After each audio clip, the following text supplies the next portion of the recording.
सत्यमनाथ तिवारी, राष्ट्रीय विज्ञान दिवस क्यों मनाया जाता है, इस पे थोड़ा सा प्रकाश डालिए। राष्ट्रीय विज्ञान दिवस मनाने का मकसद विज्ञान की अहमियत को बताना और वैज्ञानिकों के योगदान को सलाम करना है। यह दिन भारतीय भौतिक शास्त्री चंद्रशेखर वेंकट रमन सीवी रमन की खोज रमन इफेक्ट की याद में मनाया जाता है। सीवी रमन का जन्म 7 नवंबर 1888 में मद्रास के तिरुचिरापल्ली में हुआ था। यह एक भारतीय भौतिक वैज्ञानिक थे जो प्रकाश प्रकीर्णन के क्षेत्र में अपने काम के लिए जाने जाते हैं। 28 फरवरी 1928 में इन्होंने रमन प्रभाव की खोज की। 1930 में उन्हें इस खोज के लिए नोबेल पुरस्कार मिला।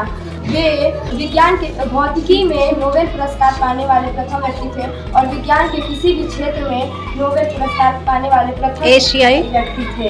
राष्ट्रीय विज्ञान दिवस मनाने का मूल उद्देश्य विद्यार्थियों को विज्ञान के प्रति प्रोत्साहित करना और प्रेरित करना है। हर साल भारत में 28 फरवरी को विज्ञान दिवस मनाया जाता है। पहला कब मनाया गया? पहला विज्ञान दिवस 28 फरवरी 1987 में मनाया गया। इस वर्ष राष्ट्रीय विज्ञान दिवस 2025 की थीम है वैज्ञानिक अनुसंधान और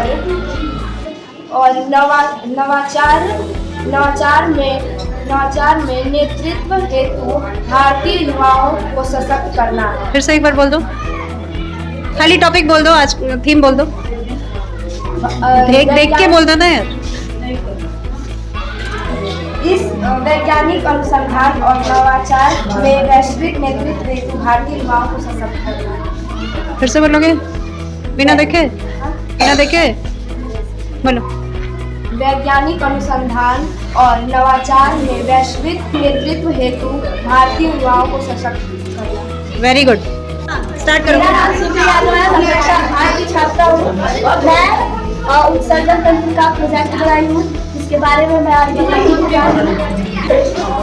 उत्सर्जन तंत्र के मुख्य अंग: एक जोड़ी वृक्क, एक जोड़ी मूत्रवाहिनियां, एक मूत्राशय, एक मूत्र मार्ग और एक मूत्र रंध्र होता है। वृक्क धमनी के द्वारा जो ऑक्सीजन युक्त रक्त वृक्कों में आता है, वृक्क की संरचनात्मक इकाई जिसे नेफ्रॉन कहते हैं, उसमें खून चलता है। क्रियात्मक इकाई है ना? संरचनात्मक और क्रियात्मक इकाई जिसे नेफ्रॉन कहते हैं, उसमें खून चलता है। और रक्त में जो उत्सर्जी पदार्थ जैसे यूरिया आदि अलग होकर मूत्र बनाते हैं, जो मूत्रवाहिनियों के द्वारा मूत्राशय में पहुंचता है। मूत्राशय जब भर जाता है तो उसमें समय समय पर संकुचन होता है तथा मूत्र मार्ग और मूत्र रंध्र के द्वारा यह उत्सर्जी पदार्थ मूत्र के रूप में शरीर से बाहर निकल जाता है। वृक्क में जो रक्त छना गया होता है, उसमें कार्बन डाइऑक्साइड मिल जाती है, जो वृक्क शिरा के द्वारा हृदय में वापस चला जाता है। Very good. मेरा नाम जूली चरैया है, मैं कक्षा 8 की छात्रा हूँ। वयस्क मनुष्य का कंकाल तंत्र 206 हड्डियों से बना होता है। नवजात शिशुओं में 306 हड्डियाँ होती हैं। कंकाल तंत्र में सर के हिस्से में कुल 28 हड्डियाँ होती हैं, जिनमें से 8 हड्डियों से खोपड़ी का वह हिस्सा बनता है जिसमें दिमाग सुरक्षित रहता है। खोपड़ी की हड्डियों से 26 रीढ़ की हड्डियाँ जुड़ी होती हैं, जिसे मेरुदंड कहते हैं। शिशुओं में यह 33 हड्डियाँ होती हैं। मेरुदंड रीढ़ रज्जु की सुरक्षा करती है। मनुष्य में 12 जोड़ी पसलियाँ होती हैं, जो हृदय और फेफड़ों की सुरक्षा करती हैं। मनुष्य के हाथ में ऊपर की तरफ एक हड्डी जिसे ह्यूमरस कहते हैं और कोहनी के नीचे कलाई तक की 2 हड्डी जिसे रेडियस और अल्ना कहते हैं। कलाई से उंगलियों तक की हड्डियाँ कार्पल्स, मेटाकार्पल्स और फैलेंजस कहलाती हैं। हाँ, वेरी गुड। और पैरों की जांघ की हड्डियाँ फीमर कहलाती हैं। घुटने से एड़ी तक की 2 हड्डियाँ टिबिया और फिबुला कहलाती हैं। एड़ी से पैर तक की हड्डियाँ टार्सल्स, मेटाटार्सल्स और फैलेंजस कहलाती हैं। ठीक है।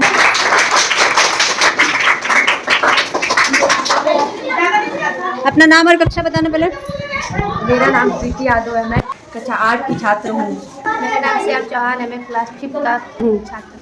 ठीक, बोलो। मनुष्य के पाचन तंत्र के मुख्य अंग मुख्य हुआ, ग्रासनली, आमाशय, छोटी आंत, बड़ी आंत, यह सभी पाचन अंग कहलाते हैं। अच्छा, तुम बोलोगे?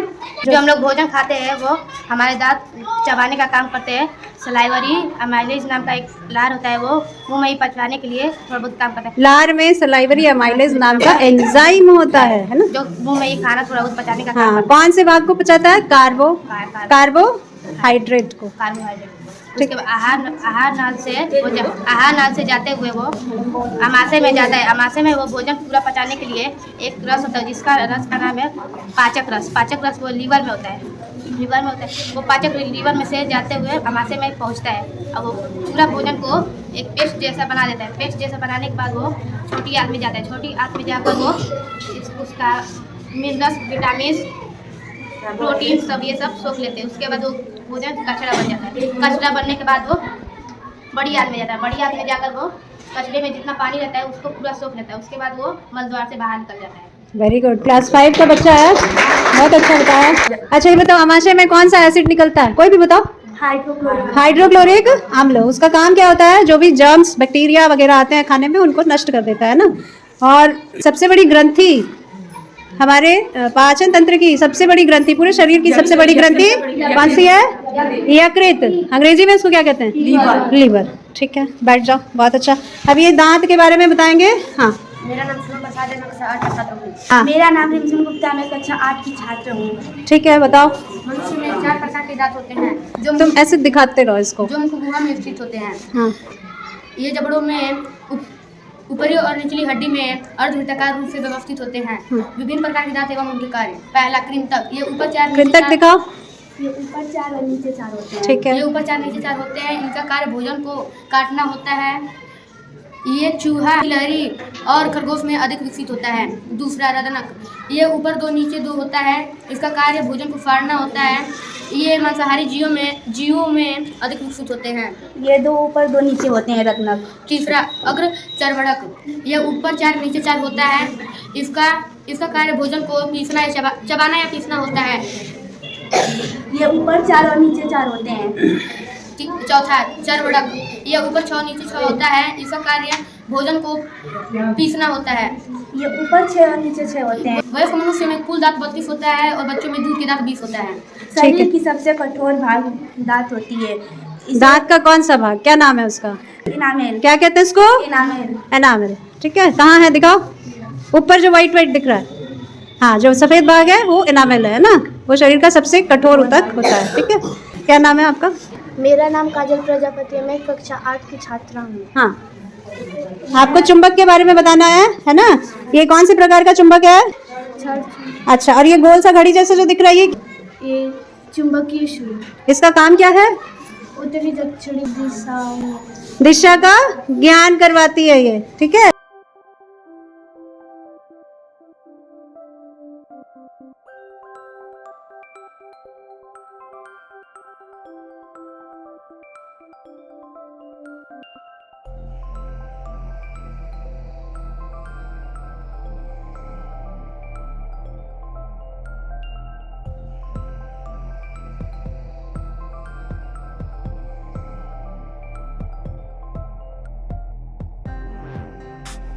और एक स्वतंत्र रूप से लटका हुआ जो छड़ चुंबक है वो अपने आप को किस दिशा में स्थिर करता है? उत्तर दक्षिण दिशा में स्थिर हो जाता है वो। ठीक है, वेरी गुड, रखो। मेरा नाम? नाम है विश्वकर्मा है, मैं कक्षा 5 की छात्रा हूँ। मैं बल के प्रभाव के बारे में बताने जा रही हूँ। जैसे यह किसी वस्तु की गति को घटा या बढ़ा सकता है। जैसे गाड़ी मतलब तेज चल रही है, मतलब धीरे चल रही है, उसका एक्सीलरेटर लेने पर वो तेज चलने लगेगी और ब्रेक लेने पर धीरे हो जाएगी। यह किसी वस्तु की आकृति में परिवर्तन कर सकता है। जैसे ये बॉल है, इसको दबाएंगे तो ये गोल है, तो इसको दबाएंगे तो इसकी आकृति बदल जाएगी। और किसी चीज की बदलती है ऐसे? मम्मी को आटा सानते देखा है? वो भी आकृति, हाँ, मिट्टी गूंथते हुए भी बदला जा सकता है आकृति। किसी वस्तु की विरामावस्था से गति में कर सकता है। जैसे गाड़ी चल रही होती है जिसपे ब्रेक मतलब गाड़ी धीरे चल रही होती है होती है तो चालू मतलब गति में कर सकते हैं। जैसे वो गेंद से भी दिखा सकती हो पुश करके, रुकी हुई है ना, गेंद को रखो, बॉल को ऐसे रखो, उसको थोड़ा सा पुश करो, ऐसे चले, करके चलने वो लगे। गति में आ गए। या किसी गतिशील पिंड को रोक सकता है, जैसे जैसे गाड़ी एकदम तेज चल रही है, उस पर ब्रेक लगाएंगे तो वो रुक जाएगा। कोई बॉल आ रही है, उसको हाथ से रोक देंगे तो रोकेंगे वो रुक जाएगा। रुक जाएगी, है ना। या किसी वस्तु की दिशा बदल सकता है। हाँ बॉल- देखो चित्र क्या दिखाया है इसमें। बैट से बॉल को ऐसे मारो तो ऐसे गया, फिर इसको इस तरफ से मारेंगे तो इस तरफ से चला जाएगा। जैसे बॉल बैट्समैन के पास आती है और जब बैट्समैन उसको मारता है तो वो वापस चली जाती है, तो उसकी दिशा बदल जाती है। Very good. और कुछ इसमें हमने एक स्ट्रॉ लगाई है और इसमें पानी भरा है। क्या ये पानी गिर रहा है? नहीं गिर रहा है ना। कि बलून लगते ही इसमें पाइप से पानी बाहर आने लगा बॉटल से, अब तक नहीं आ रहा था ना। तो ये क्यों हो रहा है? क्यों हो रहा है? कहाँ से दाब लग रहा है? गुब्बारे के अंदर क्या है? हवा। हवा कहाँ दाब लगा रही है? जो पानी उसमें रखा गया है उस पे दाब लगा रही है, तो उसको एक रास्ता मिल रहा है, पाइप, जिससे वो पानी को बाहर ढकेल रहा है ना। ठीक है। अब दूसरी तरह से हम इसको डेमोन्स्ट्रेट कर सकते हैं कि वायु स्थान घेरती है। बॉटल उठाओ, अब पाइप को मुंह में लेके फूको, खूब जोर से फूकना। देखे इसमें गुब्बारा फूल जाता है। क्यों फूल रहा है? क्योंकि पाइप से क्या जा रहा है? वायु, हवा जा रही है, और वो बोतल में भरने के बाद जो एक्स्ट्रा हवा है वो कहाँ चली जा रही है? गुब्बारे में चली जा रही है। ठीक है, वेरी गुड। चलो अब ये बनाई है ज्वालामुखी। चलो मेरा नाम अर्चना कुमारी है, मैं क्लास 7 में पढ़ता हूँ। मैं मिट्टी कलर से अरे बात नहीं करना। और मिट्टी का मॉडल बनाई। हाँ, किससे बनाया बेटा? मिट्टी और कलर से। और अंदर क्या डाले हो इसमें? बॉटल डाले हैं। ठीक है, ताकि इसमें हम लावा बनाने का काम कर सके। ठीक है। चम्मच, ये इसमें क्या डाला जा रहा है बताओ? बेकिंग सोडा डाला जा रहा है। ये क्या होता है? ये एक प्रकार का अम्ल है कि क्षार है? क्षार है। बेकिंग सोडा क्या है? ठीक है। अब इसमें थोड़ा फूड कलर डाला जाएगा, क्योंकि लावे का रंग कैसा होता है? लाल, पीला, ऑरेंज टाइप का होता है। तो हम इसमें कुछ फूड कलर डाल देते हैं। डालिए। और हाँ, उसमें से भी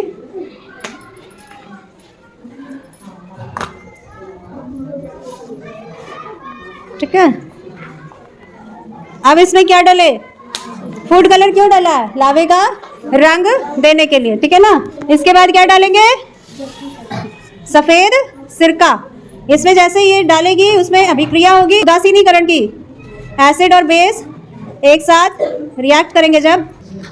बुलबुले तो उठ रहे हैं, लेकिन इतना गहरा है ये कि इसी में रह जा रहे हैं। बस बस। अरे दादा, ये हुआ।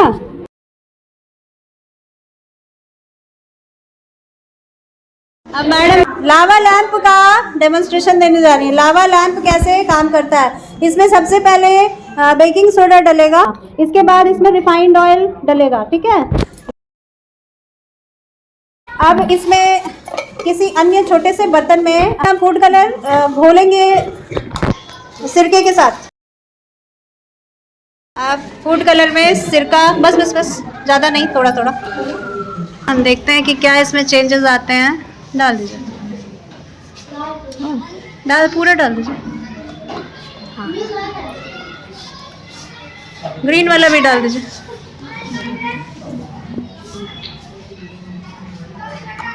कलर मिक्स हो गया क्या?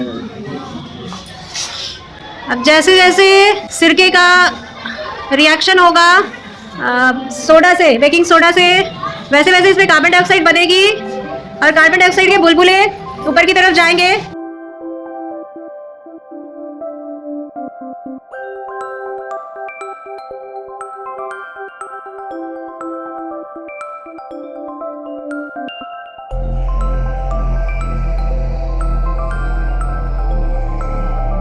अब कितनी फास्ट देखो बुलबुले कैसे ऊपर नीचे जा रहे हैं। ये हरा और ऑरेंज कलर मिल जाने की वजह से डार्क ब्राउन कलर जैसा हो गया है। एक कलर रहता तो और अच्छा लगता है ना। बुलबुले उठ रहे हैं और गिर रहे हैं, दिख रहा है कि नहीं? इसको लावा लैंप का नाम दिया गया है। किस गैस के बुलबुले? कौन सी गैस है जी? Carbon dioxide. किस किस वस्तु में रासायनिक अभिक्रिया हो रही है यहाँ पे? एक अम्ल है और एक क्षार है। कौन सा अम्ल है? उसको एसिडिक एसिड कहते हैं। क्या कहते हैं? एसिड। एसिड। और क्षार कौन सा है? खाने वाला बेकिंग सोडा है ना। मेरा नाम नितेश चौरसिया है। मैं कक्षा 7 का छात्र हूँ।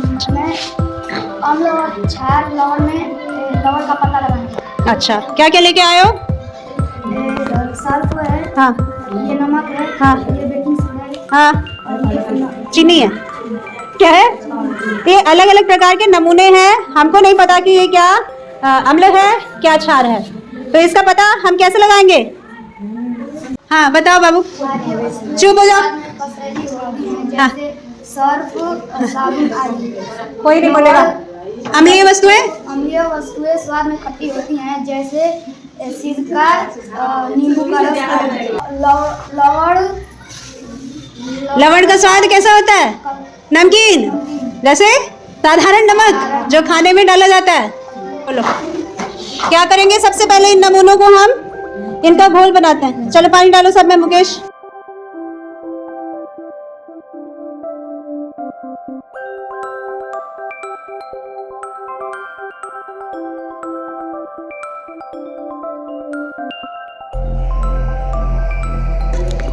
कितने प्रकार के लिटमस पत्र होते हैं नितेश?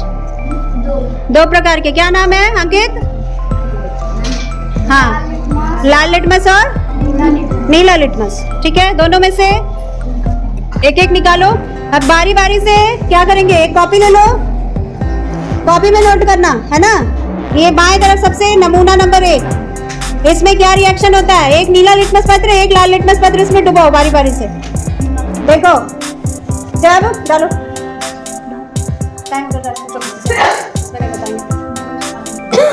लाल लिटमस डालने पे क्या हो रहा है? पहले सैंपल में लाल ही रह रहा है। नीला वाला डालो, नीला वाला डालो, पूरा डालो, निकालो। देखो दिखाओ ऐसे करके। नीला वाला लाल में बदल जाता है। ठीक है, नीला वाला क्या होता है? लाल में बदल जाता है। कुछ समझ में आ रहा है? इसका रंग इतना हल्का है कि बहुत पता नहीं चल रहा है ना। देखो नीचे पिंक हो गया कि नहीं? ऊपर हल्का ब्लू है ना, और नीचे हो गया है पिंक। इसको यहाँ रख दो, ये दोनों पेपर यहाँ पे रख दो। ठीक है, पहले के साथ दूसरे में डाल के दोनों में से एक एक लिटमस पत्र। देखो फर्स्ट में होगा लाल, लाल ही है, और नीला क्या हुआ? नीला नीला ही है ना। दोनों में कोई अंतर नहीं है। रख दो इसको सामने। ठीक है, ठीक है। इसमें क्या हो रहा है? लाल एकदम से नीले में बदल जा रहा है कि नहीं? हाँ, नीला नीला ही रह जा रहा है। चल, हो गया? यहाँ रखो। ठीक है, इसमें क्या हुआ है? लाल लाल है और नीला नीला ही है जी। लाल में कहाँ बदला है? हाँ, फटाफट करो। देखो ये लाल फटाफट नीले में बदला। हाँ, कितना क्विक रिएक्शन है, और नीला नीला ही रह गया। रख दो।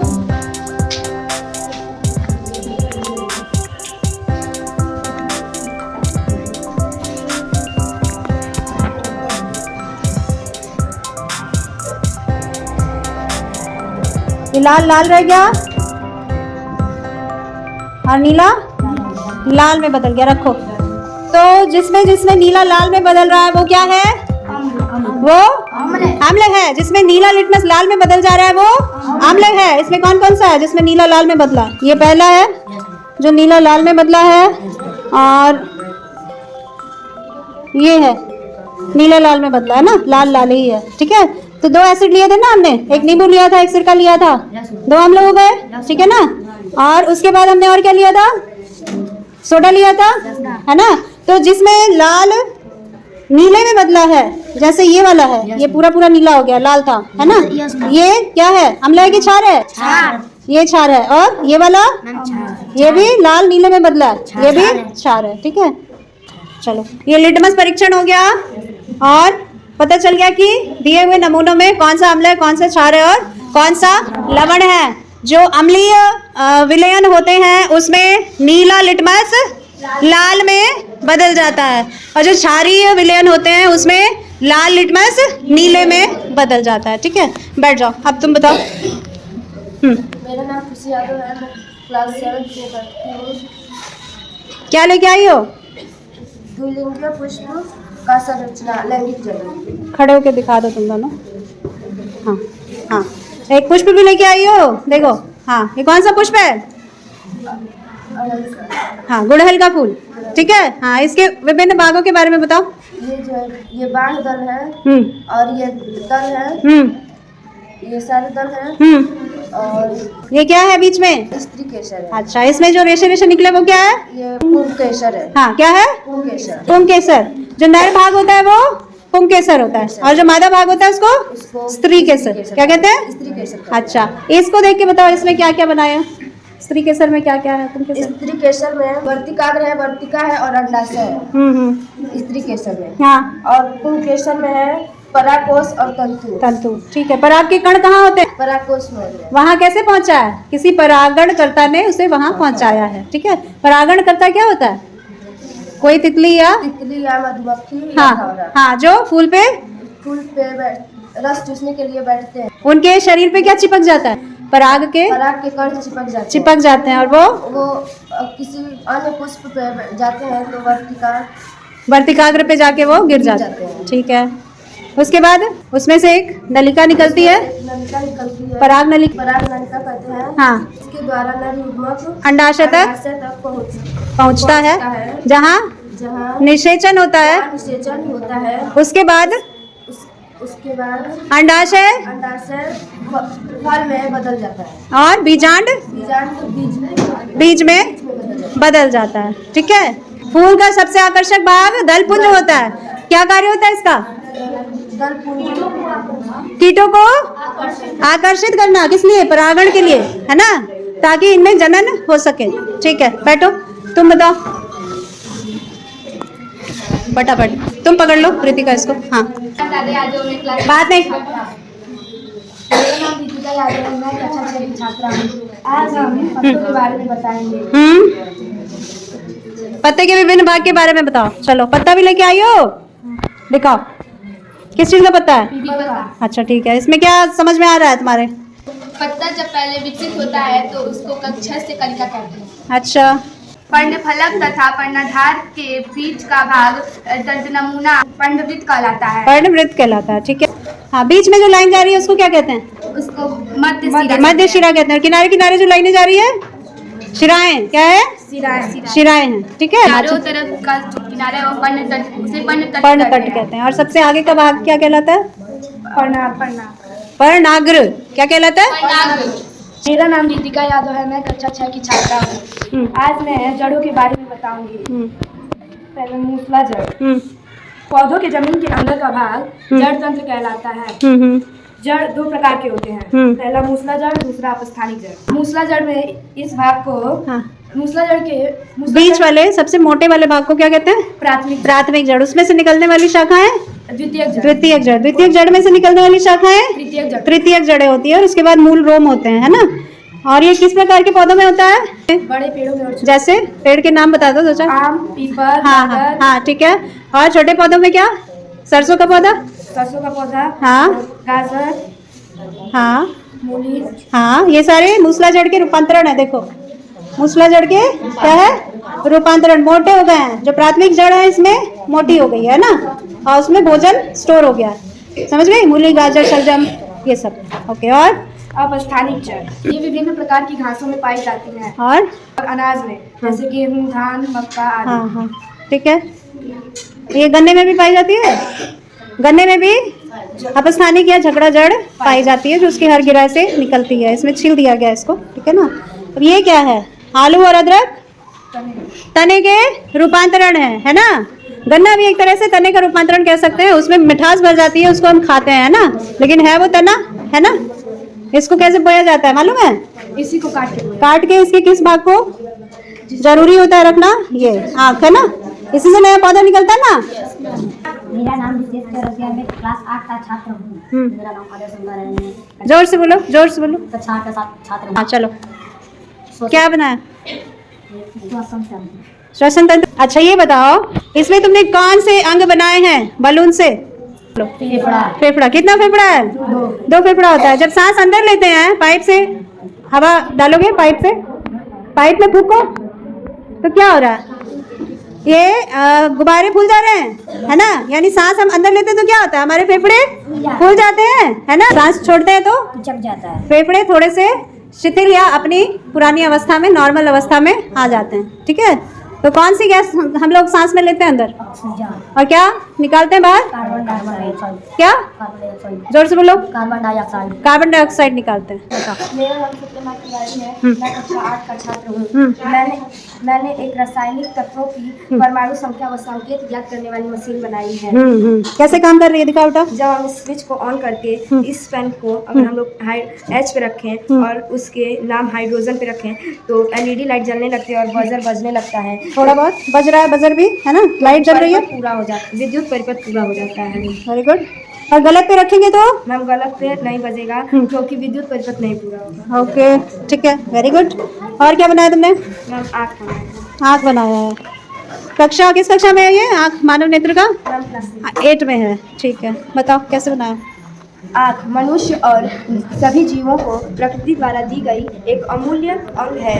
आँख से हम कई हजार रंगों को देख सकते हैं तथा कई वस्तुओं को पहचान कर सकते हैं। आँख के सबसे उभरा हुआ जो सबसे पहले उभरा हुआ भाग होता है उसे हम कॉर्निया कहते हैं। कॉर्निया के पीछे एक अपारदर्शी झिल्ली का पर्दा होता है जिसे हम आइरिस कहते हैं। आइरिस को हिंदी में परितारिका कहते हैं और यही हमारी आँखों का रंग निर्धारित करती है। आइरिस के मध्य में काले रंग का छिद्र होता है जिसे हम पुतली या प्यूपिल कहते हैं। यहीं से प्रकाश हमारी आँख के अंदर जाता है। आइरिस और लेंस के बीच में नेत्रोज होता है। नेत्रोज में एक द्रव होता है जिसे हम जलीय द्रव कहते हैं। नेत्रोज के बाद हमारी आंखों में प्रोटीन से बना एक उत्तल लेंस होता है। उत्तल लेंस सिलियरी पेशियाँ पक्षमाधी पेशियों का कार्य लेंस का आकार परिवर्तित करना होता है। जब हम किसी पास की वस्तु को देखते हैं तो हमारी लेंस का आकार मोटा हो जाता है, गोल हो जाता है और जब हम दूर की वस्तुओं को देखते हैं तो लेंस का आकार चपटा हो जाता है। लेंस के पीछे एक कक्ष होता है जिसे हम कचाप कक्ष कहते हैं। कचाप कक्ष के अंदर एक गाढ़ा उच्च अपवर्तनांक वाला द्रव होता है जिसे हम कचाप द्रव कहते हैं। कचाप द्रव लेंस और कचाप द्रव के किनारे एक पारदर्शी झिल्ली होती है जिसे हम रेटिना कहते हैं। रेटिना पर ही प्रतिबिंब बनता है। कौन कौन से कोशिकाओं से बनी होती है रेटिना, मालूम है? रॉड सेल और बोन। हिंदी में क्या कहते हैं? शंकु और शंकु कोशिका और शलाका कोशिका। Very good. तो कौन से 2 बिंदु होते हैं रेटिना पर? अंध बिंदु और पीत बिंदु। हाँ। पीत बिंदु पे सबसे स्पष्ट प्रतिबिंब बनता है और अंध बिंदु पे प्रतिबिंब नहीं बनता। ऐसा क्यों होता है? पीत बिंदु किससे बना होता है? शंकु कोशिकाएं भरी होती है पीत बिंदु पे, इसीलिए उस पे सबसे स्पष्ट प्रतिबिंब बनता है। ठीक है, और अंध बिंदु पे प्रतिबिंब क्यों नहीं बनता है? कुछ भी नहीं होता वहाँ, क्योंकि उसपे न शंकु कोशिका होती है ना शलाका कोशिका होती है। और अंध बिंदु कहाँ होता है? जहाँ से, हाँ बोलो। नसें मतलब मस्तिष्क तक जाती है। मस्तिष्क तक दृक तंत्रिका जाती है। ठीक है। दृष्टि दोष। दृष्टि दोष 2 प्रकार के होते हैं, निकट दृष्टि दोष और दूर दृष्टि दोष। निकट दृष्टि दोष जब हम निकट की चीजों को स्पष्ट देख सकते हैं तथा दूर की वस्तुओं को स्पष्ट नहीं देख सकते उसे निकट दृष्टि दोष कहते हैं। दूर दृष्टि दोष में हम दूर की वस्तुओं को स्पष्ट देख सकते हैं परंतु निकट की वस्तुओं को स्पष्ट नहीं देख सकते। कुछ और भी दृष्टि दोष होते हैं जिनके नाम यहाँ लिखते हैं। ज्वारा दूरदर्शिता, अभिन्दुकता, वर्णाधार दृष्टि दोष, मोतियाबिंद। Okay, very good. चलो क्लैप करो सब इसके लिए भाई। इस चित्र में बच्चा स्कूल से जा रहा है ना, जा रहा है कि नहीं? अब हम लोग क्या करेंगे, बिना इसको घुमाए, बिना कुछ किए, बिना ड्राइंग को चेंज किए हम बच्चे को स्कूल की तरफ कैसे ले जा सकते हैं? अपवर्तन, प्रकाश का अपवर्तन कार्य करता है। इस बीकर में अभी क्या है? हवा है। क्या है?